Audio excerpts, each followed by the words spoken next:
Ketahuilah bahwa ketika kita mengikuti sebuah majelis ilmu, itu sesungguhnya Allah sedang memberikan kepada kita sekian banyak fadilah dan keutamaannya.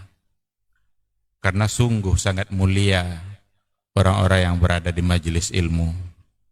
Orang-orang yang berada di majelis ilmu adalah orang-orang yang akan dimudahkan baginya jalan menuju surga Allah. Dalam hadis dikatakan oleh Rasulullah sallallahu alaihi wasallam, "Man salaka tariqan yaltamisu fihi ilman, sahalallahu lahu tariqan ilal jannah." Barang siapa yang menempuh satu jalan di mana tujuannya adalah untuk mendapatkan ilmu, maka Allah akan mudahkan baginya jalan menuju surga. Surga itu perlu iman, dan mendapatkan surga itu perlu ilmu. Maka di majelis ilmu lah kita bisa menumbuhkan iman kita, dan di majelis ilmu lah kita bisa mendapatkan ilmu pengetahuan. Maka sering-seringlah menghadiri majelis yang bisa menambah iman kita dan juga bisa menambah ilmu, agar surga Allah itu benar-benar semakin dekat dengan kita bersama.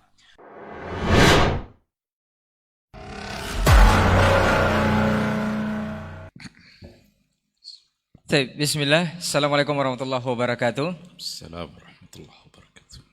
Innal hamdalillah nahmaduhu wa nasta'inuhu wa nastaghfiruh wa na'udzu billahi min sururi anfusina wa min sayyiati a'malina. May yahdihillahu fala mudhillalah wa may yudlil fala hadiyalah. Asyhadu an la ilaha illallah wa asyhadu anna Muhammadar Rasulullah sallallahu alaihi wasallam, amma ba'd. 91,1 FM Radio Robadi Beraja Tirbu dan Peradaban Generasi Robadi dan pemirsa KMTV dimanapun antum berada. Alhamdulillah untuk kesempatan malam hari ini kita kembali bersua atau dipertemukan di program Pondasi Podcast Dakwah Islami untuk bahasan atau episode ke-34. InsyaAllah nanti kita akan berbincang mengenai satu judul bersama guru kita. Dan sebelumnya kita bersyukur kepada Allah Subhanahu wa Ta'ala untuk semua limpahan rahmat dan karunia. Termasuk sampai detik ini kita masih diberikan rahmatnya itu sedikit turunnya hujan ya. Mudah-mudahan ini memberikan manfaat yang luar biasa. Kemudian salawat dan salam kepada Nabi Muhammad SAW. Kita bermohon salawat ini tersampaikan selalu kepada seluruh keluarga beliau, kepada para sahabat-sahabat, dan juga tentunya kepada orang-orang yang senantiasa istiqomah menjaga dan menjalankan ajaran serta sunnah-sunnah beliau hingga hari kiamat kelak. Baik, generasi Rawani dan pemirsa KMTV dan antum semua yang menyimak kita di malam hari ini, kita akan membahas sebuah judul yaitu kunci T. Ini kalau dari judul sepertinya kita akan membahas sebuah bukan dunia otomotif saja atau perbengkelan, bukan. Nanti kita akan bahas selama lebih kurang 1 jam ke depan bersama guru kita Ustaz Dr. Helmi Basri LCMA Hafizahullah Ta'ala. Kita sapa dulu beliau. Assalamualaikum Ustaz. Waalaikumsalam warahmatullahi wabarakatuh. Sehat Ustaz malam hari ini? Walillahilhamd. Nah Ustaz, mudah-mudahan ini memberi pencerahan untuk semuanya. Kita akan tidak membahas bengkel Ustaz ya. Nah Ustaz, ini kunci T sepertinya kalau dalam dunia otomotif ataupun dunia perbengkelan, kunci ini wajib ada Ustaz. Karena ini akan membantu memudahkan apa saja pekerjaan dari seorang mekanik. Katanya seperti itu Ustaz. Karena memang kita lihat seperti itu Ustaz ya. Cuman ini yang kita bahas malam hari ini adalah kunci T itu sendiri adalah perkara ataupun hal yang penting dalam kehidupan seorang muslim, yaitu perkara tauhid Ustaz. Ini mungkin nanti akan masuk kepada bahasan kenapa ini kita ulang-ulang terus pembahasan ini, atau dalam judul ataupun tema yang berbeda tapi intinya tetap sama. Yang perlu diketahui awal Ustaz, mungkin seperti yang dijelaskan di awal tadi bahwa semua masalah bisa diselesaikan dengan kunci T ini atau perkara tauhid ini. Bahkan sebaliknya semua masalah pun bisa timbul kalau kunci T ini hilang Ustaz. Ini perlu dijelaskan ini seperti apa, dan mungkin sederhananya dulu, tauhid ini sendiri seberapa penting dalam diri seorang muslim atau seorang mukmin. Tafadhal Ustaz. Baik, bismillahirrahmanirrahim. Alhamdulillah wassalatu wassalamu ala Rasulillah wa ala alihi wa sahbihi wa mawalah. Sahabat Rabbani dan pecinta KMTV yang dimuliakan Allah dimanapun berada, serta ikhwah yang hadir di studio pada malam hari ini yang berbahagia. Saudara Ray sebagai host yang setia dalam acara podcast kita. Mari kita bersyukur pada Allah Subhanahu wa Ta'ala. Alhamdulillah pada malam hari ini kita kembali bisa berbagi. Mudah-mudahan waktu yang kita gunakan untuk berbagi ilmu ini bisa menjadi saksi di akhirat kelak. yang akan memberikan kemudahan demi kemudahan saat kita dihisab oleh Allah Subhanahu wa taala. Dan berselawat kita kepada Rasulullah sallallahu alaihi wasallam. Allahumma shalli ala Muhammad wa ala ali Muhammad. Mudah-mudahan kita senantiasa mencintainya dan mudah-mudahan di akhirat kelak kita bisa mendapatkan syafaat dari beliau atas izin Allah Subhanahu wa taala. Baik, ikhwah fillah, tema kita pada malam hari ini agak aneh ya, kunci T. Kita malam hari ini tidak akan membongkar rahasia-rahasia kunci T yang kadang-kadang juga dikaitkan dengan pencurian curanmor gitu ya, yang katanya juga pakai kunci T. Jadi kita nggak membongkar rahasia itu, kita nggak, tapi kita coba membongkar satu permasalahan dalam kehidupan kita yang memang di situ kunci segala-galanya. Maka T di situ kita artikan dengan kata tauhid. Jadi kunci T berarti kunci tauhid, di mana tauhid menjadi kunci segala-galanya. Mudah-mudahan pada malam hari ini kita bisa mencuri hati-hati orang-orang yang bermasalah dengan tauhidnya, atau orang-orang yang memang selama ini menolak perkara-perkara tauhid yang jelas-jelas ada di dalam Al-Quran Al-Karim. Kalau seandainya pertanyaannya sejauh mana pentingnya akidah, tentu tidak akan boleh diragukan lagi urgensi akidah dalam kehidupan. Rasulullah Shallallahu Alaihi Wasallam di awal-awal risalah yang beliau bawa, bahkan fatrah Makkiyah dalam dakwah beliau, itu fokusnya ada pada kunci T ini, kunci tauhid. Betapa bobroknya masyarakat yang ada pada saat itu. Berbagai macam bentuk kerusakan moral ada pada saat itu. Zina, mabuk-mabukan, perjudian, perampokan, permusuhan. Walaupun di sisi lain ada banyak kebaikan yang tersisa. Tetapi ketika dikatakan mereka adalah masyarakat jahiliyah, itu gambaran dari sebuah keburukan sebenarnya. Dan ternyata solusi untuk menyelesaikan atau mengeluarkan mereka dari keadaan jahiliyah itu pakai kunci T tadi itu. Oleh karena itulah Rasulullah Shallallahu Alaihi Wasallam diturunkan kepadanya ayat-ayat mulai dari awal itu ada dalam persoalan tauhid. Karena dengan itulah mereka akan bisa baik. Dengan itulah masalah akan bisa diselesaikan. Yang pertama kali yang diperkenalkan di awal-awal ajaran yang dibawa Rasul itu adalah bagaimana mereka, siapa yang menciptakan mereka dan untuk apa mereka diciptakan. Jadi dikenalkan mereka kepada Dia yang menciptakannya. Dan untuk apa juga dia diciptakan. Di mana atau kemana akhir dari kehidupan ini. Itulah sebabnya banyak di antara hadis-hadis Rasul dan juga ayat yang menggandengkan sebutan antara iman kepada Allah dan iman kepada hari akhir. Dan itu di awal-awal kan, di awal-awal ayat sudah diturunkan. Yang pertama sekali diturunkan itu adalah Iqra. Bismi rabbikallazi khalaq. Ada 5 ayat yang pertama. Di situ diberikan penjelasan oleh ayat itu yang disampaikan oleh Nabi menceritakan siapa yang menciptakan. Dan itu adalah Allah. Kemudian juga disampaikan bahwa kemana kita setelah hidup ini? Ada apa nanti setelah kehidupan ini? Nah, itu adalah akhirat. Inna ila rabbika ar-ruj'a. Sesungguhnya kalian kembali kepada Rabb kalian. Oleh karena itu, di situ nampak oleh kita pentingnya tauhid.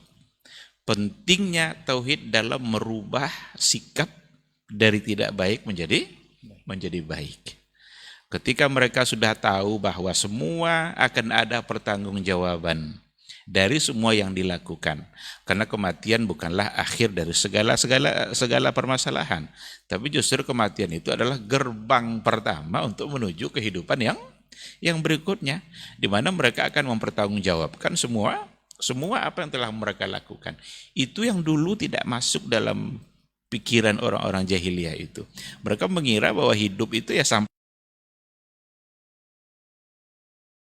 Mereka tahu semua kalau mereka akan mati. Cuma mereka tidak tahu kalau mereka akan hidup lagi setelah kematian. Karena itu masalah gaib, masalah akidah. Maka Rasul itu diutus untuk menyampaikan bahwa setelah mati akan ada hidup lagi. Bukan sekadar menyampaikan bahwa kita akan mati. Kalaulah tidak datang Nabi, semua mereka tahu mereka akan mati. Karena fakta sudah sangat banyak sekali. Tapi ketika dikatakan bahwa setelah kematian akan ada kehidupan baru, itu yang tidak ada dalam pikiran mereka. Yang ternyata kehidupan baru itu nanti dimulai dengan ada hisab, ada sirat, ada titian jembatan yang harus dilewati, yang akan berujung nanti ada surga, ada neraka. Mau milih yang mana? Mau milih surga atau mau milih neraka? Kalau mau milih surga, ini caranya saat kita hidup di dunia. Kalau milih neraka, ini pula perbuatan-perbuatan yang akan memasukkan ke dalam neraka. Inilah yang diajarkan di awal-awal oleh Rasulullah, dan itu menunjukkan pentingnya tauhid. Diyakini dulu la ilaha illallah, la ilaha illallah, tidak ada ilah yang pantas untuk disembah selain daripada Allah Subhanahu wa taala. Kenapa dia yang pantas disembah? Karena dia yang memberikan kehidupan. Dia yang menciptakan kita, dia yang memberikan kehidupan kepada kita. Dia yang memberikan segala macam bentuk kebutuhan kita dalam kehidupan, Allah sudah sediakan. Allah ciptakan, lalu Allah siapkan rezekinya. Dikarenakan oleh dia yang memberikan kehidupan, maka aturan dia juga lah yang pantas untuk ditaati dalam hidup ini. Kalau kita lihat catatan sejarah ke belakang, ternyata dari nabi-nabi awal sampai sebelum Nabi Muhammad SAW, semua mengajarkan akidah yang sama, di mana mereka mengajarkan la ilaha illallah. Dan ketika itu sudah dipahami secara baik, ternyata benar-benar mampu merubah keadaan menjadi lebih baik. Itu nampak pentingnya itu. Oleh karena itu kalau ada sikap-sikap, tindakan-tindakan yang menyimpang yang terjadi pada seseorang, pasti persoalannya itu bermula pada akidah, bermula pada tauhid. Karena dia sudah tidak takut lagi sama Allah. Karena dia sudah tidak lagi ingat kepada janji-janji Allah. Untuk pelaku maksiat ini janji Allah, untuk pelaku kebaikan ini pula janji Allah. Nah, kalau seandainya mereka benar-benar bertauhid, maka mereka akan selalu ingat kepada apa yang dijanjikan oleh Allah itu, dan hanya Allah lah yang dia taati dalam kehidupannya. Oleh karena itu, kalau memang kita ingin menjadi baik, siapapun kita, kalau ingin menjadi baik, maka yang pertama sekali yang harus diluruskan adalah tauhid, adalah akidah.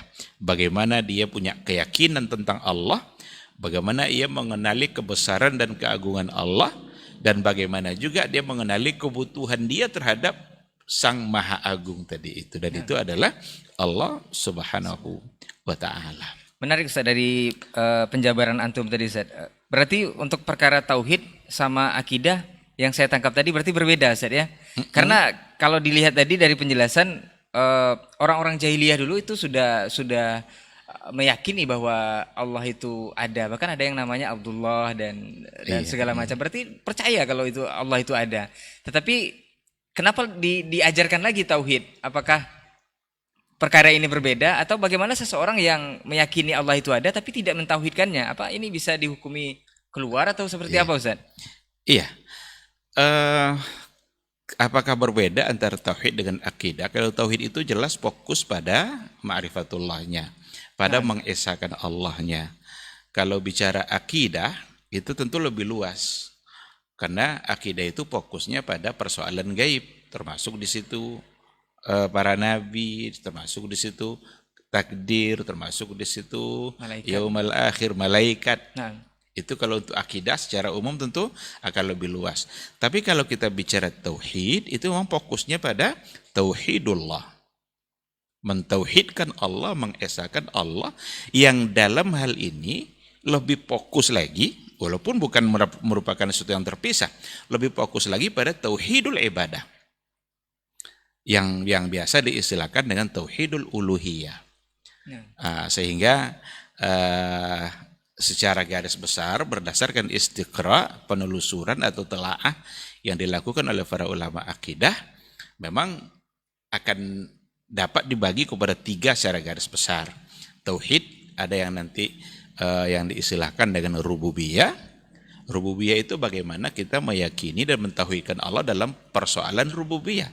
Rububiyah itu adalah perbuatan-perbuatan yang memang hanya Allah yang bisa melakukan. Seperti Dia sebagai pencipta, Dia yang mengatur alam, Dia yang memberikan rezeki, Dia yang menurunkan hujan, Dia yang mengutus para malaikat, Dia yang mendatangkan musibah, Dia yang menyembuhkan. Itu bagian dari rububiyah. Tapi kalau tauhidul uluhiyah itu tauhidul ibadah, mengesahkan Allah dalam ibadah kita. Sehingga kita tidak membawa selain Allah dalam hal ibadah. Kita berpuasa lillah. Kita sholat lillah.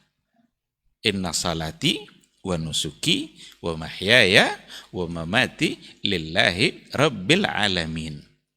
Ini yang jadi intinya.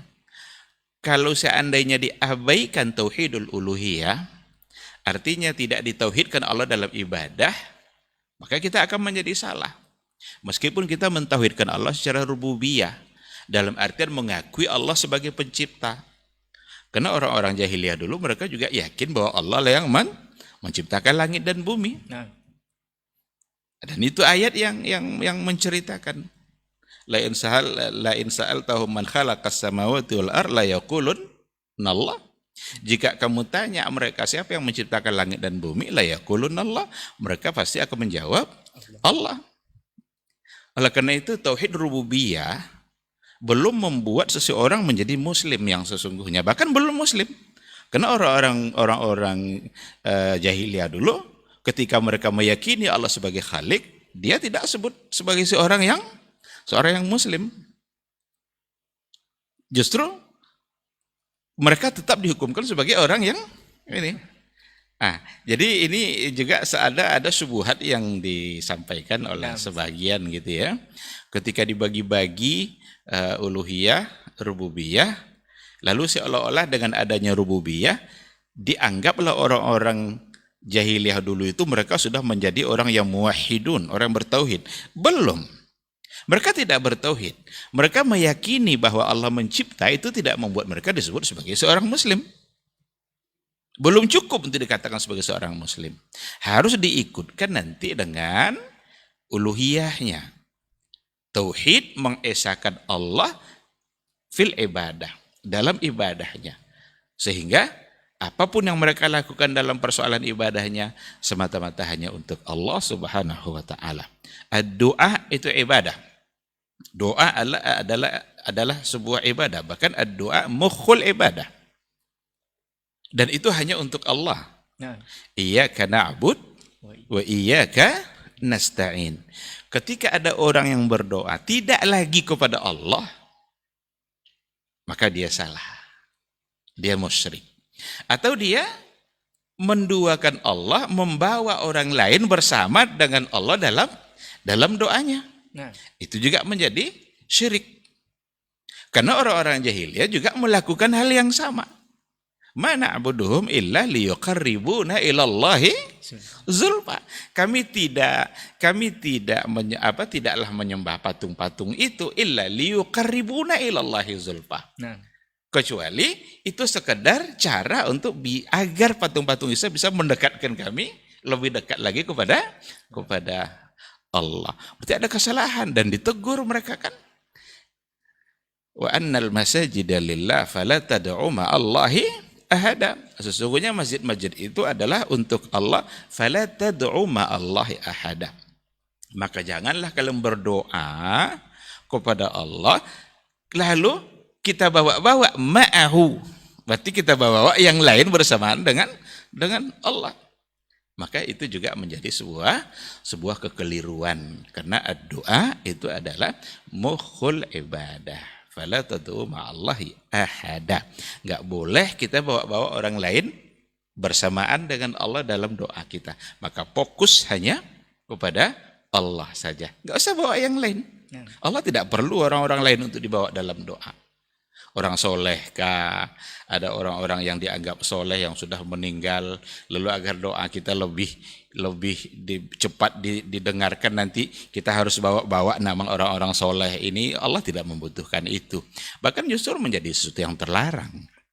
Karena wala tad'u ma'allahi ahada, sesungguhnya artinya adalah jangan bawa-bawa bersamaan dengan Allah itu orang lain selain Dia dalam doa. Nah, oleh karena itu uluhiyah itu sesungguhnya inti dari sebuah tauhid yang sesungguhnya, tetapi tidak bisa juga dipisahkan. Ketika dia hanya uluhiyah tapi tidak ada rububiyah, tidak bisa. Belum cukup, karena harus meyakini rububiyahnya Allah. Ya. Rububiyah itu seperti yang kita katakan tadi, meyakini berbagai perbuatan yang hanya Allah yang bisa. Kalau uluhiyah menyerahkan semua perbuatan kita hanya untuk Allah Subhanahu wa taala. Baik. Berarti akan bermasalah sebenarnya Ustaz ya. Sumber masalah kalau kunci T ini sendiri tidak di dalamnya atau tidak didudukkan dahulu.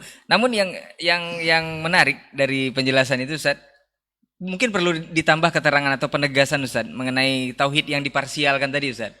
Karena ada syubhat yang dibagi tiga, kalau tadi katanya sama dengan bla bla bla di sebelah keyakinan sebelah. Ada lagi yang mengatakan kalau tauhid yang dibagi menjadi tiga ini kenapa harus dibagi tiga? Karena pada zaman Rasul, Nabi sendiri tidak membagi itu menjadi tiga. Ini mungkin pada zaman ulama belakangan itu dibagi tiga. Apakah memang untuk memudahkan atau seperti apa? Dan ini dicap sebagai perkara yang baru Ustaz. Kan kita paling getol ini bicara bid'ah dan segala macamnya. Ini termasuk itu juga katanya. Ini mungkin perlu ditambah keterangan itu seperti apa Ustaz? Ini jangan dicari nanti pembagian yang langsung datang dari Rasulullah Shallallahu Alaihi Wasallam. Orang-orang terdahulu tidak memerlukan pembagian itu. Bahkan wajib, sunat, fardu, pembagian-pembagian hukum juga tidak disampaikan langsung oleh Rasul gitu ya. Nah. Fardu kifayah, fardu ain itu tidak ada dibagi-bagi oleh Rasulullah, tapi para ulama memudahkan kita untuk memahami agama sehingga mereka beristihad dalam menyampaikan perkara-perkara yang memang perlu untuk disampaikan. Dan diantaranya adalah berdasarkan kepada istiqra yang tiga tadi itu, penelusuran yang memang kita tidak bisa bantah. Mesti kalau kita bicara akidah akan kembali kepada salah satu dari yang tiga ini. Bahkan ada yang malah mau menambah 4 katanya. Ada tauhid hakimiyah atau apa yang mau mereka coba tambah. Nah, ini baru lagi lebih ini lagi kan. Padahal hakimiyah itu nanti bisa kembali kepada salah satu dari yang tiga itu. Tidak mesti kita jadikan dia sebagai pembagian yang baru gitu. Nah, jadi tidak masalah dengan dibagi-bagi karena berdasarkan istiqra dan semua punya alasan, ada dalil-dalilnya. Uluhiyahkah, rububiyahkah, al-asma' wa sifat. Asma' wa sifat tadi belum kita berikan penjelasannya, satu bentuk tauhid di mana mengesahkan Allah pada nama dan sifatnya. Nama dan sifat-sifat Allah. Ada asmaul husna. Tapi nama Allah bukan hanya asmaul husna saja. Sifat Allah bukan hanya pada asmaul husna saja. Nama Allah itu banyak, sifat Allah itu banyak. Bahkan ada di antara nama dan sifat yang hanya Allah yang tahu. Yang mungkin saja tidak disampaikan kepada yang lain. Jadi tidak boleh kita membatasi sifat-sifat Allah hanya dalam jumlah yang seperti yang diperselisihkan itu. Ada sebagian yang mengatakan 7, 20. Ada yang mengatakan 13, ada yang mengatakan 20. Ada yang 50 mungkin. 50 itu sudah gabungan nanti itu sama Nabi kan, Allah sama Rasul kan. Tapi yang untuk Allah itu biasanya adalah 20 gitu kan. Mereka tidak punya dalil yang cukup untuk membatasi yang 20 ini. Karena kalau memang berdasarkan istiqra, ada yang lain nanti yang tidak masuk kepada yang 20 itu.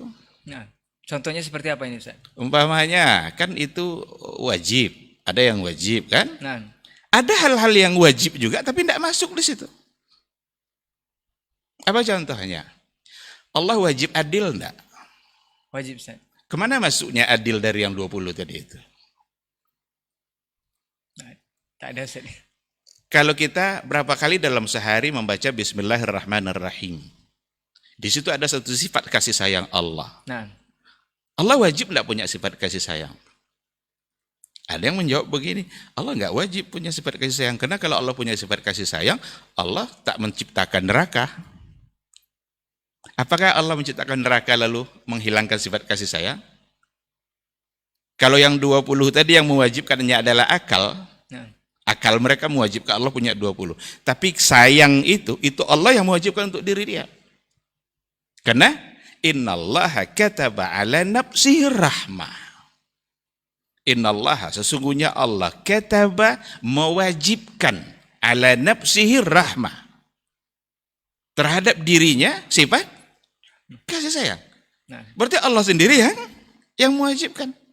Masa berulang-ulang kita bilang Bismillahirrahmanirrahim lalu tidak masuk kepada sifat Allah. Nah, Nah, nanti hanya kaunuhu sami'an, kaunuhu basiran, kaunuhu muridan, kaunuhu qadiran. Dulu hafal sih ini ya, semua sifat ini. Kan itu yang saya pelajari dulu. Tapi boleh tidak kita katakan kaunuhu rahiman? Kemana masuknya dari yang 20 tadi? Jadi itu tidak berdasarkan istiqra. Tapi rububiyah, uluhiyah, asma wa sifat istiqra. Coba ambil satu persoalan tauhid, akan masuk ke salah satu dan tiga ini. Kalau bukan rububiyah, berarti uluhiyah. Atau kepada asma wa sifat. Sekedar meyakini rububiyah belum membuat seorang menjadi muslim. Karena orang-orang jahiliyah dulu percaya bahwa rububiyah hanya Allah itu ada. nah. Seperti ayat yang kita sebutkan tadi. Ditanya siapa menciptakan langit dan bumi? Allah. Mereka tahu kalau yang memberi rezeki adalah Allah. Cuma dalam ibadahnya mereka syirikkan Allah. Agar selamat perlu disembelih kambing ini di samping patungnya. Ini sudah bermasalah pada uluhiyahnya. Rububiyahnya ada dia karena dia yakin Allah sebagai pemberi sesuatu. Nah. Tapi dalam ibadah mereka salah. Maka salah satu dari pembahasan yang ada dalam tauhid itu adalah persoalan adzabhu wan nazar. Zabah, sembelihan yang harus dengan menyebut nama Allah dan untuk Allah. Kalau untuk Allah ya berarti untuk sesuatu yang diridai oleh Allah. Akikah berarti untuk Allah. Kurban berarti untuk Allah. Nah. Kan begitu. Nah, ketika disembelih untuk menghindarkan kita dari gangguan makhluk gaib umpamanya, berarti bukan lagi untuk Allah, karena keselamatan kita dari gangguan makhluk gaib itu hanya datang dari Allah, bukan dari sesuatu yang kita takuti tadi, sehingga perlu ada sesembahan. Oleh karena itu, sebenarnya intinya pada tauhid itu yang secara intinya itu ada pada uluhiyah, tetapi tetap menjadi bukan sesuatu yang terpisah. Jadi bukan perkara baru ini Ustaz ya. Kalau untuk pembagian tadi menjawab dari syubhat tadi. Secara mustalahat mungkin baru, tapi secara aplikasi Rasulullah SAW yang mengajarkan para sahabat ketiga bentuk itu. Karena Al-Quran yang mengajarkan seperti itu. Walillahil asma'ul husna fad'uuhu biha. Allah itu punya asma'ul husna, maka berdoalah dengan menggunakan nama asma'ul husna itu. Berarti ada asma, ada sifat. Setiap nama itu pasti sifat. Dan tidak setiap sifat lalu menjadi nama. Jadi setiap nama itu sifat. Karena dia punya nama, karena dia punya sifat itulah Allah itu dinamakan dengan itu. Kalau Asmaul Husna itu ada 99, berarti dalam Asmaul Husna ada berapa sifat situ? 99. Itu pada Asmaul Husna saja. Nah. Lalu dari mana kita bilang hanya 20?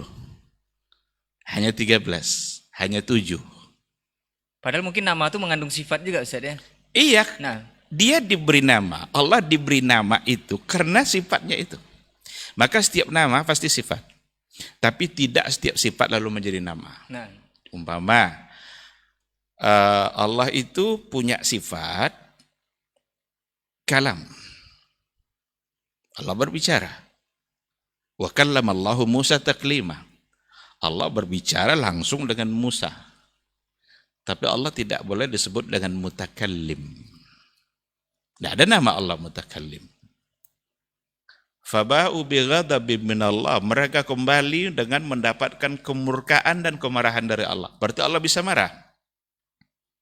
Allah bisa murka. Maka salah satu dari sifat Allah marah. Ini ayatnya. Tapi tidak boleh kita memanggil Allah wahai yang maha pemarah. Karena tidak ada namanya itu. Maka ketika dikatakan fad'uhu biha walillahil asmaul husna, Allah punya nama-nama yang mulia, fad'uhu biha, maka berdoalah dengan menggunakan nama itu.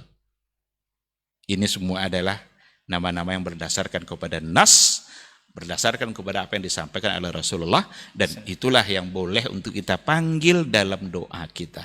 Sesuaikan permintaan kita dengan nama Allah. Kalau kita minta rezeki, ya Razak, wah yang maha pemberi rezeki, kasih saya rezeki. Kalau kita minta disayangi, ya Rahman, ya Rahim, wahai yang maha pengasih, sayangi saya, irhamni. Kalau kita minta diampuni, ya Ghaffar. Itu makna ayat tadi itu. Maka berdoalah dengan menggunakan nama itu. Sebut nama Allah sesuai dengan apa yang kita minta. Itu namanya tawassul dengan nama-nama Allah yang mulia. Itu boleh itu.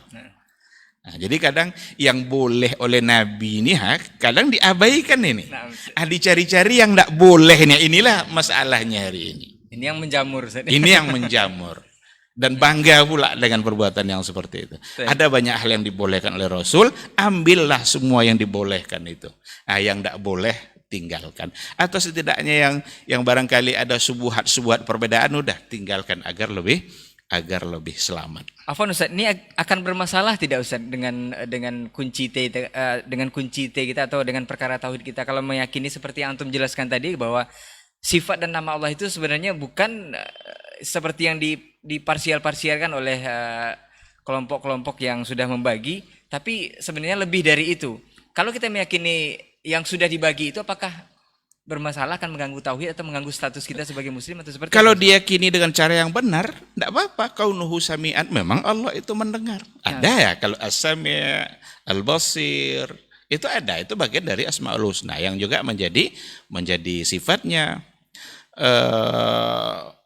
Yang jelas perlu dipahami sesuai dengan makna yang benar. Karena bisa saja nanti ada satu bentuk sifat dari yang sudah disampaikan tadi itu, tapi kadang-kadang dengan adanya sifat itu menyebabkan seseorang menolak apa yang ada dalam Al-Quran. Nah. Contoh, umpamanya qiyamuhu binafsihi. Apa arti qiyamuhu binafsihi? Allah berdiri sendiri, nggak perlu apa-apa. Benar kan?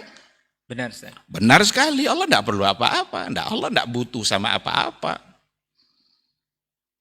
Dosa kita kalau mengatakan Allah butuh kepada sesuatu. Mustahil, karena selain Allah adalah makhluk. Dan Allah adalah khalik. Maka khalik tak akan pernah butuh kepada makhluk. Namun salahnya di mana? Ketika qiyamuhu binafsihi dijadikan alasan untuk menolak Ar-Rahmanu 'alal 'arsy istawa. Nah, ini masalahnya. Allah berada di atas aras. Ini tidak mungkin nih. Kenapa tidak mungkin? Berarti Allah butuh sama aras. Padahal qiyamuhu binafsi. Sini salahnya. Yang butuh sama aras siapa? Yang bilang butuh sama aras? Tidak ada. Tidak ada satupun ulama salaf. Mulai dari Nabi sendiri. Setelah itu ada para sahabat. Ada para tabi'in. Tidak satupun mereka yang mengatakan bahwa Allah butuh kepada aras. Karena araslah yang butuh kepada Allah. Kenapa Allah ciptakan? Jangan ditanya apa yang dilakukan oleh Allah. La yus'al amma yaf'al wa hum yus'alun. Allah tidak ditanya tentang apa yang ia lakukan. Kitalah yang akan ditanya oleh Allah dengan apa yang kita lakukan. Nah. Allah ciptakan aras bukan karena Allah butuh pada aras. Sama dengan Allah ciptakan malaikat. Yang mengatur hujan turun ini apa nama malaikatnya? Mikail. Nah. Allah ciptakanlah Mikail. Apakah Allah butuh sama Mikail? Berarti tak turun hujan kalau tak. Apakah hujan tidak turun kalau Mikail Allah tidak ciptakan? Nah, Nanti kiamat itu akan terjadi ketika trompet itu ditiup oleh Israfil. Nah. Allah ciptakanlah malaikat namanya Israfil, satu aja kerjanya, menunggu perintah Allah agar trompet ditiup. Terjadilah hari kiamat. Fa idza nuqira fin naqur. Kalau nanti trompet itu sudah ditiupkan. Sekarang pertanyaannya, butuhkah Allah sama Israfil? Tidak terjadi kiamat kalau Israfil tidak ada. Kenapa tidak logika ini dibawa? Kenapa dikatakan ketika Allah ciptakan aras lalu dibilang Allah butuh aras? Sama sekali tidak. Dosa kita kalau kita bilang Allah butuh sama aras. Lalu kok dikatakan dia di atas aras? Dia yang ngomong. Kan Allah yang bilang, kan ada 7 ayat dalam Al-Quran. Seperti di antaranya dalam surat Toha itu kan. nah, Ar-Rahmanu 'alal 'arsy istawa. Allah berada di atas arasnya. Karena Allah itu maha tinggi. Dan makhluk yang tertinggi itu adalah aras. Setelahnya nggak ada lagi. Kecuali adalah Allah. Cuma jangan pernah membayangkan seperti apa Allah di atas aras. Kalau ada yang membayang-bayangkan, itu tuduhan aja itu. Ada yang mengatakan, orang-orang yang bermanhaj salaf itu mengatakan Allah itu 60 meter. Tingginya, duduk bersila, pakai jenggot. Itu bohong dan tuduhan.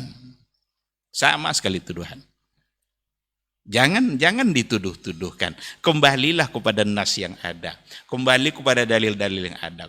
Kembali kepada tauhid yang dipahami oleh Rasul dan para sahabatnya. Ketika Rasul menyampaikan ayat itu, tak satu pun sahabat yang mempertanyakan seperti apakah Allah di atas aras itu. Namun semua mereka paham karena mereka mengerti makna istawa.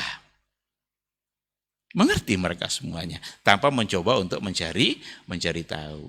Oleh karena itu akidah para generasi salaf itu adalah menerima semuanya tanpa mencoba untuk mentasbih, tanpa mencoba untuk menyerupakan, untuk mencari takyifnya, mencari seperti apanya, dan juga tanpa ta'til.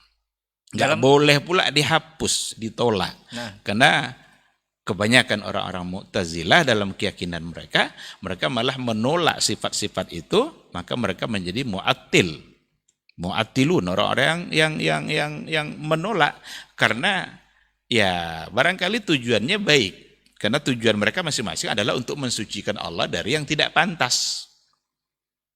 Kan itu tujuannya. Kenapa mereka menolak? Agar tidak diserupakan.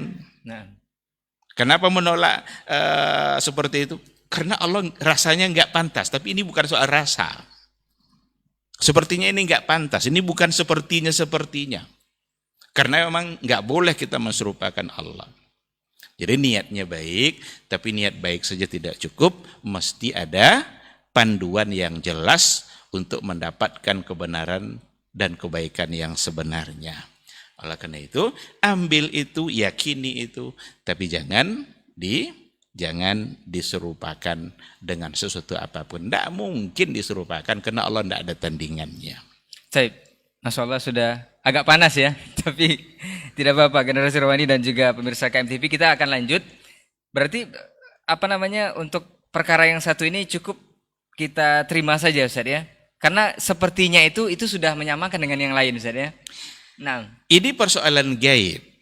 Dan yang gaib itu nggak bisa dilogikakan, nggak bisa diakali. Seperti yang kita bahas pekan kemarin. Seperti yang kita bahas sebelumnya.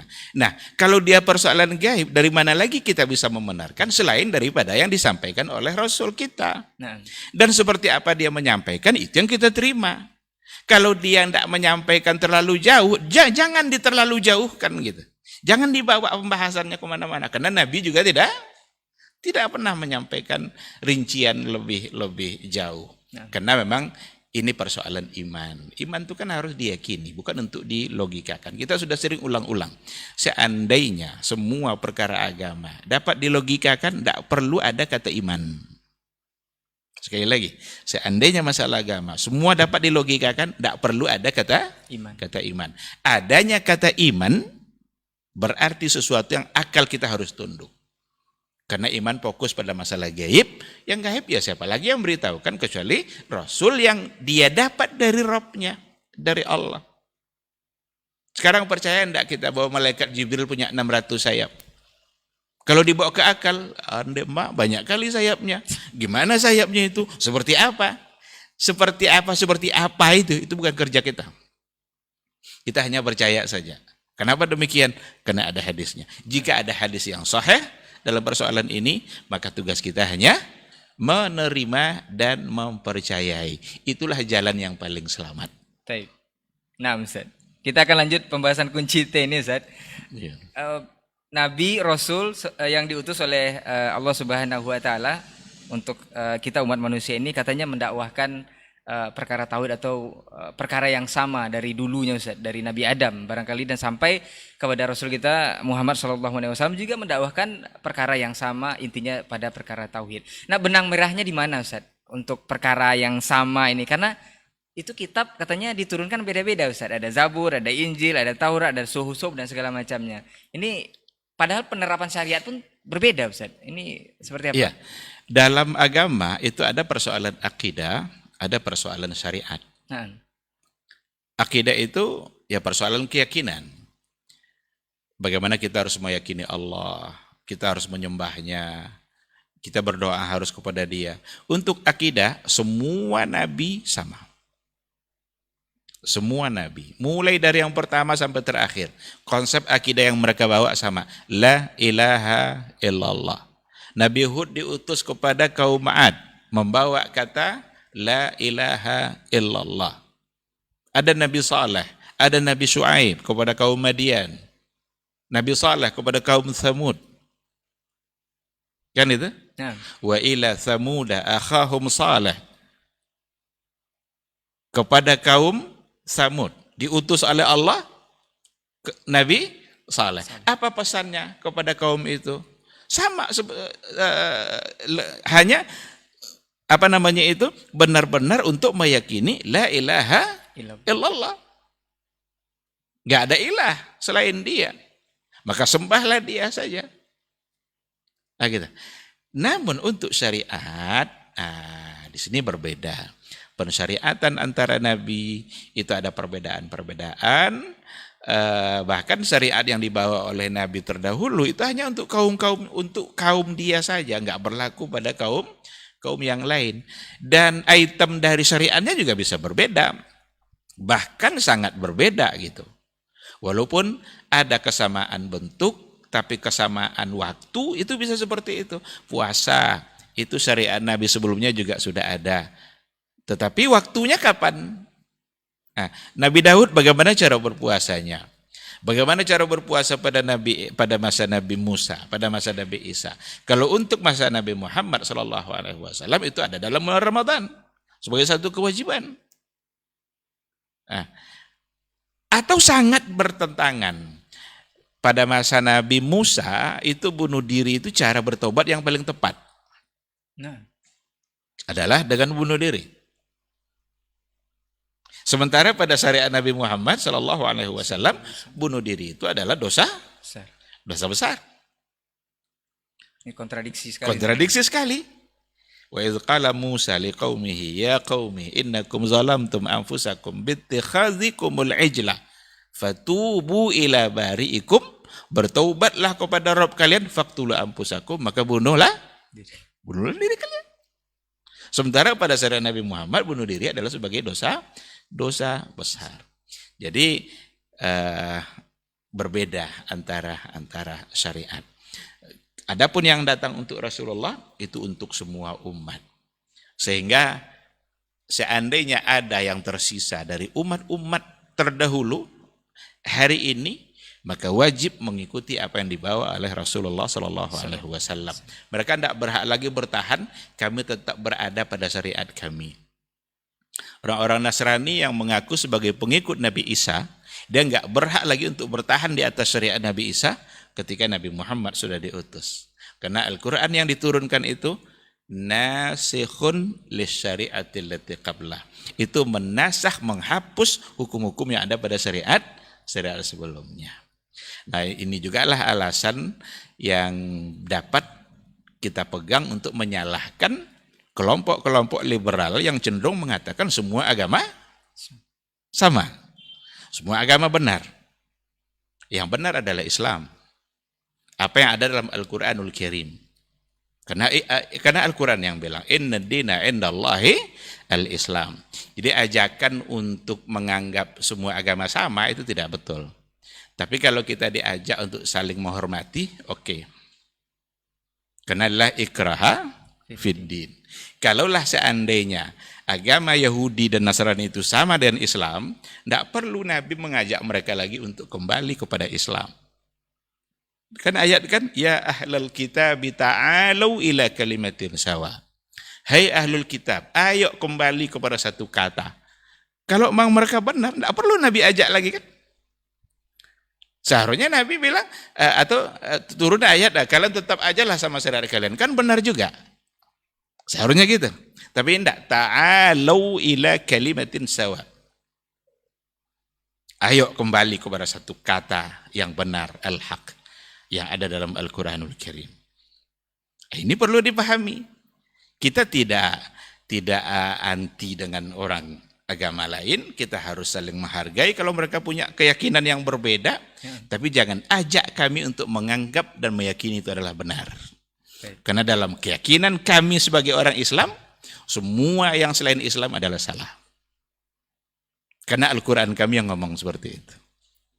Kalau ada orang milih akidah lain, udah silakan, ambillah. La ikraha fiddin, kata bayan rusdu minal ghai. Sudah jelas mana yang hak, mana yang batil, mana yang salah, mana yang benar. Udah jelas. Ada orang yang ingin memilih yang salah, udah ambillah yang salah itu. Siap-siap aja untuk mempertanggungjawabkan di akhirat kelak. Itu aja. Jadi menghormati penting, tapi untuk menganggap semua benar itu satu kesalahan dan tidak boleh dianggap semuanya benar. Tapi ini tetap menjadi syubhat, Ustaz. Karena dari penjelasan tadi sudah dikatakan bahwa kita pada satu kalimat yang sama tadi, Ustaz. Karena pada satu keyakinan yang sama, cuman cara penerapan dalam syariat saja yang berbeda. Kita ini sebenarnya satu sebenarnya, cuman cara pengaplikasian ibadah mungkin syariat atau apanya itu saja yang berbeda. Ini tetap menjadi syubhat bagi orang-orang yang sudah antum sampaikan tadi. Seperti apa kita menjelaskan kepada mereka? Tidak bisa dianggap kita satu dalam akidah. Karena sudah banyak terjadi penyimpangan-penyimpangan. Orang Yahudi menganggap Uzair adalah anak Allah. Kan? Nah. Wa qalatin nasara. Nanti orang-orang Nasara bilang pula, Isa ibn Allah. Isa adalah anak Allah. Lalu mau dikatakan sama. Ya tidak bisa. Karena dalam keyakinan Islam, yang datang dari Al-Quranul Karim, lam yalid walam yulad.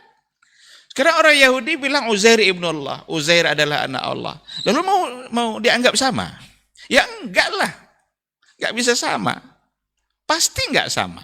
Bertentangan, kontra. Satu bilang lam yalid walam yulad, satu bilang Allah punya anak. Tak mungkin. Kalau kalian ingin tetap dengan keyakinan kalian, silakan.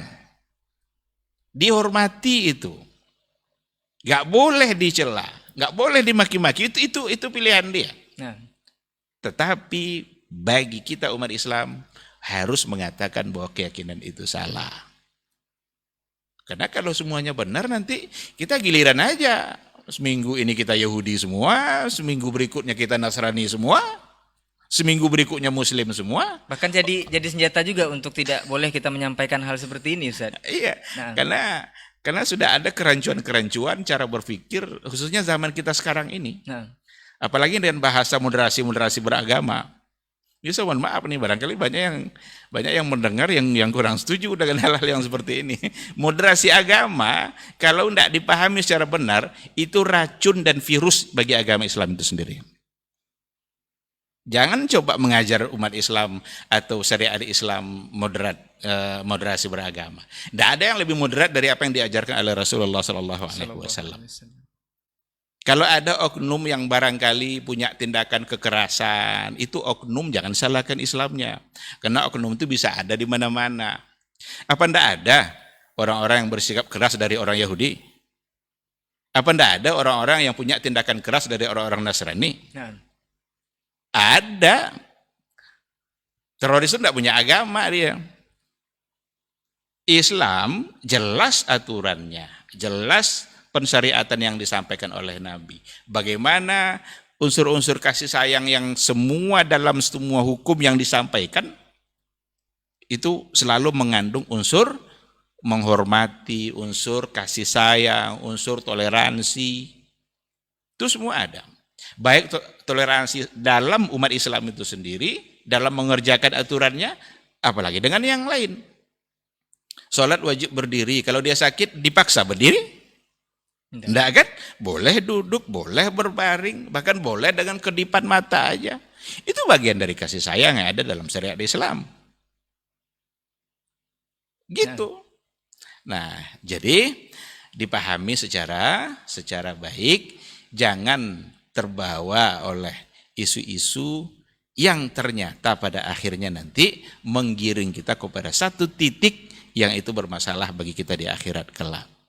Macam-macam istilahnya, toleransi lah, moderasi lah. Jangan ajar Islam itu toleransi. Sudah duluan Ustaz ya? Sudah duluan. Kalau kita baca sejarah-sejarah kehancuran dunia, nggak pernah tuh umat Islam yang memulai. Perang Dunia I siapa yang memulai? Perang Dunia II siapa yang memulainya? Nggak pernah tuh dari orang Arab yang memulainya. Jadi kadang dituduhkan berbagai hal yang ternyata tuduhan itu cocoknya untuk mereka. Sama dengan cerita kita dulu, orang Syiah menuduh begini, padahal tuduhan itu semua adalah untuk orang Syiah.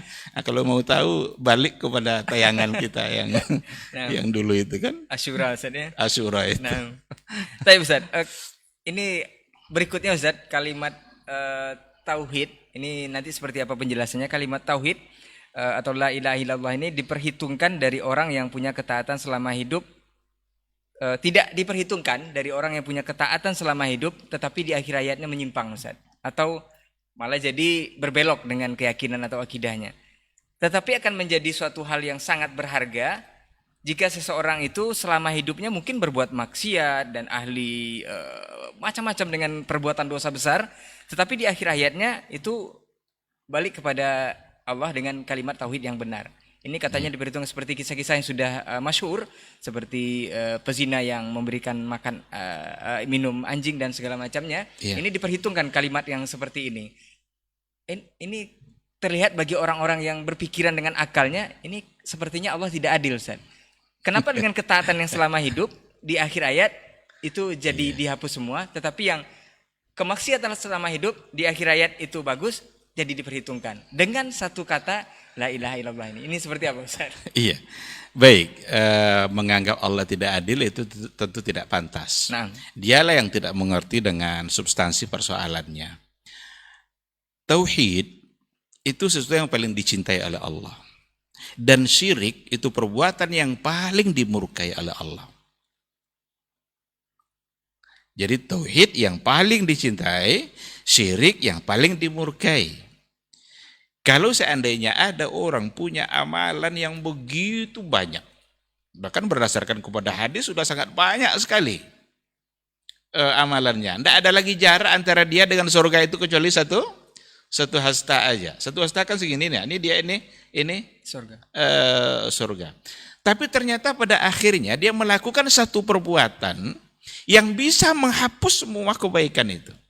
Yang salah satu contoh perbuatannya adalah syirik. Karena Allah itu sangat murka dengan perbuatan syirik, itu perbuatan yang paling dia murkai. Akan menghapus semua kebaikan-kebaikan yang tadi. Wajarlah. Jangankan Allah, kita aja kalau seandainya ada anak buah kita begitu baik, tapi ia melakukan satu perbuatan yang paling kita benci. Ini menjadi enggak baik ini. Maka la in asyrakta la yahbatanna amaluk. Kalau kalian berbuat syirik, niscaya amal kalian akan terhapus. Kebaikan kalian terhapus dan Allah yang bilang seperti itu. Wajar, dia berkehendak mutlak dalam kehidupan kita. Dia marah kita syirik lalu kita syirik, ya wajarlah. Nah, ketika ada pula orang yang sudah banyak dosanya, banyak sekali dosanya, enggak ada lagi jarak antara dia dengan neraka kecuali satu hasta. Saking banyaknya dosanya, tapi dia melakukan satu perbuatan yang paling dicintai oleh Allah. Apa itu? Tauhid. Bisa enggak Allah melupakan, menghapus semua dosa-dosa ini karena kebaikan yang paling dicintai tadi? Ya bisa. Kita aja juga bisa seperti itu. Nah, Ada seorang anak, kita punya anak umumnya banyak, bandel dia, pokoknya nakal aja kerjanya. Tapi ternyata pada akhirnya ia lakukan sesuatu yang paling kita senangi. Kita aja bisa melupakan kesalahan-kesalahan dia yang sebelumnya. Kalau Allah sendiri, dia sendiri yang mengatakan bahwa kasih sayang Allah itu inna rahmati ghalabat ghadabi. Sesungguhnya kasih sayang saya, rahmat dan kasih sayang saya itu mengalahkan murka. Maka dengan melakukan satu perbuatan yang paling disukai, dan itu adalah tauhid, bisa menghapus semua kesalahan-kesalahan yang telah dia lakukan. Jadi bukan karena Allah tidak adil, tapi Allah berkehendak mutlak dalam kehidupan kita. Tidak ada yang bisa menolak apa yang dikehendaki oleh Allah. Dia mau memaafkan, dia mau memarahi, itu semua kembali kepada Allah Subhanahu wa ta'ala. nah, mungkin seperti bahasa yang antum bilang tadi Ustaz, itu jangan pikirkan kerja Allah, suka-suka Allah sepertinya Ustaz. Nah, justru yang harus kita pikirkan adalah bagaimana kita terus-terusan berada dalam perbuatan yang disenangi oleh Allah Subhanahu wa ta'ala, dan kita jauh dari perbuatan yang dimurkai oleh Allah Subhanahu wa ta'ala. Itu Dan harus kita pikirkan. Yang paling inti perkara tauhid yang pastinya Ustaz, ya. Perkara tauhid tentu saja. Dan mungkin juga ini akan menjadi suatu hal yang sangat besar untuk antum yang memang terus mendalami atau terus menggali atau terus mengulang-ulang. Nah, ini pertanyaan berikutnya memang kenapa ini fenomena yang berkembang Ustaz? Bahkan ini sampai sekarang kita rasakan, bahkan mungkin juga dulu ada kisah seorang ulama yang mengajar, itu juga menjadi suatu bukti bahwa perkara ini mesti diulang-ulang. Kenapa perkara atau pembahasan tauhid itu diulang-ulang terus Ustaz? Apakah tidak membosankan? Bahkan kita melihat juga kajian-kajian yang membahas perkara tauhid itu sepertinya sepi Ustaz. Tapi kajian-kajian yang bertema umum, bahkan bukan berarti kita mengenyampingkan itu tidak penting, itu sangat penting sekali. Tapi kenapa pembahasan tauhid menjadi lebih tidak dominan dibandingkan pembahasan-pembahasan yang umum? Apakah ini memang sudah bergeser atau seperti apa? Nah, Tauhid itu mengingatkan kita kepada akhirat. nah, Mengingatkan kita kepada kewajiban kita kepada Allah. Jadi agak ironis juga sebenarnya, ada orang mengajarkan neraka tapi sambil ketawa-ketawa. nah, Dia mengajarkan bagaimana azabnya neraka Allah, bagaimana pedihnya, tetapi dengan cerita-cerita lucu yang membuat orang tertawa, terbahak-bahak.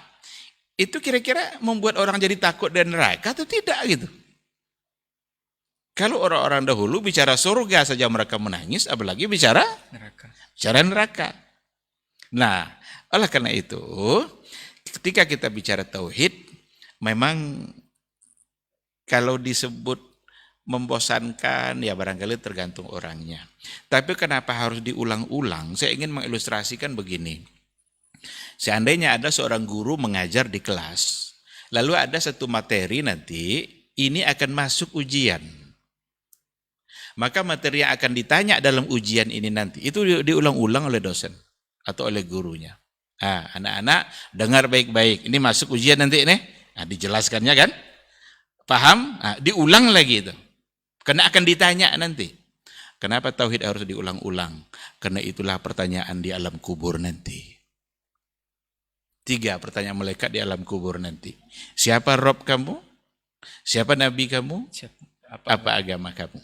tak bisa dihafal. Ini nggak bisa dihafal-hafal nih.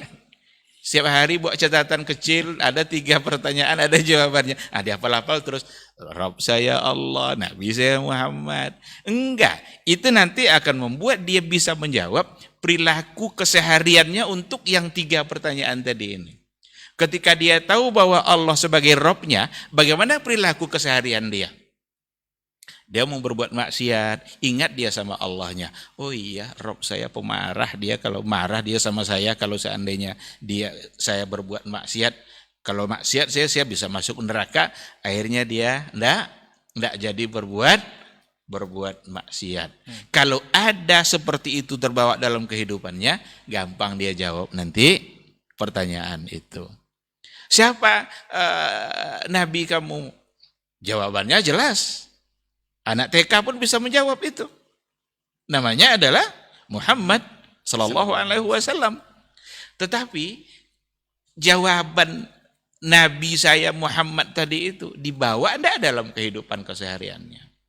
Agamanya apa? Islam. Dibawa enggak dalam kehidupan kesehariannya. Itu nanti akan membuat dia bisa menjawab pertanyaan itu. Nah, oleh karena itu, kenapa harus diulang-ulang kajian tauhid? Karena memang penting. Masuk ujian Ustaz ya. Masuk ujian dan itulah pertanyaan ujian. Nanti dikubur enggak ditanya hal-hal yang lain kan. Apa gunung tertinggi di Indonesia? Enggak ada. Pertanyaan IPS enggak ada di itu kan. Apalagi matematika. Ustaz, ya. Matematika, fisika, berapa kecepatan cahaya matahari dari bumi ke apa? Enggak ada pertanyaan itu. Nah, Untuk dunia saja kita begitu serius dalam mempelajarinya. Masa untuk akhirat enggak? Jadi jangan sampai salah. Jangan bosan.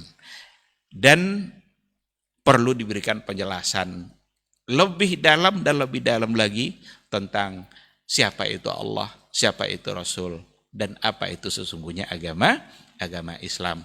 Agar semua orang menjadi paham, mengerti dengan tugas dan kewajibannya, sehingga jawabannya nanti gampang dia sampaikan ketika malaikat Mungkar dan Nakir mulai bertanya. nah, mungkin perlu ditambahkan juga Ustaz bahwa dalam perkara tauhid ini katanya dari seluruh ayat yang ada dalam Al-Qur'an atau perintah yang disampaikan kepada Nabi Muhammad SAW dari Allah Subhanahu wa taala, itu katanya inti atau akar permasalahannya atau esensinya merujuk kepada perkara tauhid ini. Apakah ini benar Ustaz? Dan juga di framing bahwa ustaz-ustaz ataupun para dai yang menyampaikan perkara tauhid atau pembahasan tauhid itu cenderung di framing keras Ustaz. Kasar, bahkan harus tegas atau seperti apa? Seperti itulah Ustaz. Cenderung ustaz-ustaz yang kalau kajian tauhid itu pasti identiknya dengan yang keras-keras, yang seperti apa. Jadi kajian tuh yang santai-santai, yang ya seperti itu Ustaz. Ini apakah benar atau seperti apa? Itu orang-orang telat bangun. Yang ngomong gitu tuh orang-orang yang telat bangun, Ustaz, ya? Telat bangun. Padahal ketika Rasulullah menyampaikan persoalan tauhid, Rasul diakui oleh lawan, apalagi kawan. Kalau yang dia bawa adalah tauhid. Nah, jadi itu tentu saja tidak benar. Perintah, larangan itu terkoneksi semuanya dengan tauhid. Kenapa demikian? Karena perintah dan larangan di situ ada ketaatan. Perintah dan larangan di dalamnya ada ketaatan. Dan ketika kita mengerjakan satu perintah, sesungguhnya kita sedang mentaati Rasul kita. Dan ketika kita sedang mentaati Rasul kita sedang mentaati Allah Subhanahu wa ta'ala. Itu korelasi antara al-ahkam dengan al-aqidah. Maka tidak bisa dipisahkan antara hukum dan akidah. Antara hukum yang merupakan bagian dari syariat dengan akidah yang merupakan bagian dari kajian tauhid. Tersambung terus dia. Dan ketika banyak yang menyampaikan persoalan akidah lalu dianggap kasar-kasar, saya kira tidak seperti itu. Kalau ada barangkali oknum, lagi-lagi seperti tadi itu, jangan digeneralisasi untuk sesuatu yang hanya dilakukan oleh oknum. Ada barangkali orang yang mencoba untuk memahamkan sesuatu tapi dengan cara yang kasar, itu tentu tidak benar. Karena manhaj dakwah kita harus kembali juga kepada bagaimana Rasul Shallallahu alaihi wasallam berdakwah dalam menyampaikan syariat. Dakwah beliau itu sangat hikmah, sangat bijaksana, dan itu yang harus kita tiru. Beliau paling pintar dalam menempatkan kapan pesan-pesan itu sudah tepat untuk disampaikan. Bahkan ada hal-hal yang sebenarnya itu sangat salah dan mungkar, tapi karena dilakukan oleh orang-orang yang memang dia sangat tidak mengerti, Nabi menghadapinya dengan cara yang sangat baik. Oleh karena itu kita menghimbau juga kepada para mubaligh, para dai yang punya semangat dalam menyampaikan agama, nggak cukup hanya dengan semangat saja, tapi pelajarilah bagaimana cara berdakwah dan cara yang benar, sehingga Islam tidak menjadi menakutkan, Islam itu adalah rahmat, Islam itu adalah selalu membawa, menghadirkan kasih sayang. Kalau seandainya disampaikan dengan cara yang tidak mendatangkan kasih sayang, itu membuat orang benci. Nah, Durian itu kan enak kan? Nah. Kalau diserahkan, taruh dalam piring, kasih ke orang, orang akan suka. Tapi kalau ambil durian itu dibuka, lempar ke dia, nih makan nih ha. Durian itu tidak lagi jadi enak itu. Karena dia kena durinya. Bukan duriannya yang tidak enak, tapi cara penyampaiannya. Nah, oleh karena itu tidak cukup dengan semangat, tapi ada ilmu dari berbagai sisi. Ilmu tentang syariat sendiri, ilmu tentang bagaimana menyampaikan syariat agar Islam menjadi menarik. Barangkali lebih kepada teknik dan metode Ustaz ya, Iya, untuk penyampaian dan caranya juga. Taib, ini menarik Ustaz. Tadi sudah singgung di awal atau sebelumnya bahwa ini akan menjadi pembahasan yang sangat hangat, tapi barangkali tidak cukup untuk waktu saat ini. Mungkin sedikit saja keterangan Ustaz. Apakah ada khilaf dalam perkara tauhid di usul ataupun di furu seperti perkara muamalah dan fikih semacamnya, atau memang tidak ada, atau satu saja Ustaz? Nah. Iya. Ini menarik untuk didiskusikan. Dalam Islam itu ada akidah, ada ibadah, syariat.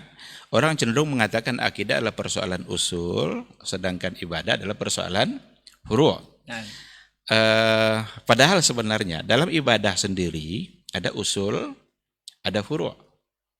Dalam ibadah sendiri ada usul. Menolak kewajiban zuhur itu bisa kufur. Padahal persoalan ibadah kan? Nah. Karena itu usul. Ada nanti furu'nya, dan banyak furu'nya. Dalam persoalan akidah, sebenarnya juga seperti itu. Cuma didominasi oleh usul. Mayoritas persoalan akidah itu masuk dalam masalah usul. Tetapi tidak dipungkiri memang ada beberapa hal dalam masalah akidah yang menjadi furu' dan itu diperselisihkan. Nabi itu berapa jumlahnya? Diperselisihkan. Bahkan ada orang yang tidak bisa memastikan berapa sebenarnya jumlah Nabi. Percaya kepada Nabi bukankah itu akidah? Dalam kitab-kitab tafsir itu ada perbedaan. Isra Mi'raj itu dilakukan oleh Nabi itu ruhnya saja atau ruh dengan jasad. Ini ada perbedaan di kalangan ulama tafsir. Ada yang bilang ruh dan jasad. Dan itu yang benar. Ada yang bilang ruhnya saja. Tapi yang jelas intinya ada masalah yang diperselisihkan. Bahkan pernah salah satu contoh yang disampaikan oleh Syekh Al-Utsaimin dalam sebuah majelis, dan saya hadir di majelis itu. Bahkan ada terjadi perbedaan mana yang lebih afdal antara Utsman bin Affan dan Ali bin Abi Thalib. Itu ada ikhtilaf. Saya alhamdulillah mendapat kemuliaan pula ada di majelis itu dan saya ingat contoh yang beliau sampaikan antara mana yang lebih afdal, apakah Ali bin Abi Thalib atau Utsman bin Affan. Ada juga perbedaan di kalangan para ulama, apakah tangisan keluarga mayit itu akan membuat mayit menjadi tersiksa atau tidak. Terlepas nanti ada yang rajih gitu ya, ada yang kuat gitu kan. Tapi yang jelas ada perbedaan. Oleh karena itu mayoritas dalam masalah akidah itu usul. Tetapi tidak dipungkiri, bahkan Syekh Utsaimin mengatakan bahwa dalam masalah usul sama sekali tidak ada ikhtilaf, itu tidak benar. Itu ungkapan dari beliau yang pernah saya baca. Itu dalam sebuah catatan ada dikatakan seperti itu. Karena memang ada fakta-fakta yang mengatakan masail al-aqdiyah yang ternyata di situ ada perselisihan. Tapi ini tidak cukup waktu saya kira untuk menyampaikannya. Bahkan ketika sampai pada permasalahan episode berikutnya insyaallah sampai pada permasalahan apakah persoalan sifat-sifat Allah itu furu atau usul. Nah, berbeda nanti dengan Syekhul Islam Ibnu Taimiyah, dia mengatakan semua dalam masalah akidah adalah usul. Cenderung dia untuk mengatakan usul karena dia adalah bagian dari akidah. Masalah persoalan sifat itu sebenarnya adalah usul. Namun ada satu kaidah yang menarik, ini sekedar sekilas aja. Ada satu kaidah dalam kajian tauhid oleh ulama salaf bahwa at-ta'wil itu ghairu mukaffir. Ta'wil itu tidak membuat menjadi kafir. Artinya ketika ada orang yang mentakwil sifat, itu tidak membuat dia menjadi kafir. Nah, karena nanti terlalu banyak orang yang akan dihukumkan Kafir. kafir. Dan itu satu-satu kaidah ada dalam kajian-kajian akidah para ulama salaf. At-ta'wilat ghairi mukaffirah. Pentakwilan itu tidak membuat menjadi kafir. Dikarenakan oleh ada semacam analisa-analisa subuhat walaupun sebenarnya perbedaan dalam persoalan akidah itu kan pertama dia harus dilakukan oleh mereka orang yang beristihad. Yang kedua, pendalilannya itu mesti pendalilan yang benar. Manhajul istidlalnya seperti apa? Ini nanti yang membuat mereka berbeda. Karena ada manhajul talaqi wal istidlal itu berbeda antara manhajul salaf dengan yang lain. Ada yang mengedepankan Al-Quran was sunnah, tapi ada yang al-i'timadi alal aqli wal ra'i. Ada yang berpegang dan mengedepankan logika atau kaidah-kaidah akal. Ini yang sering membuat tersalah.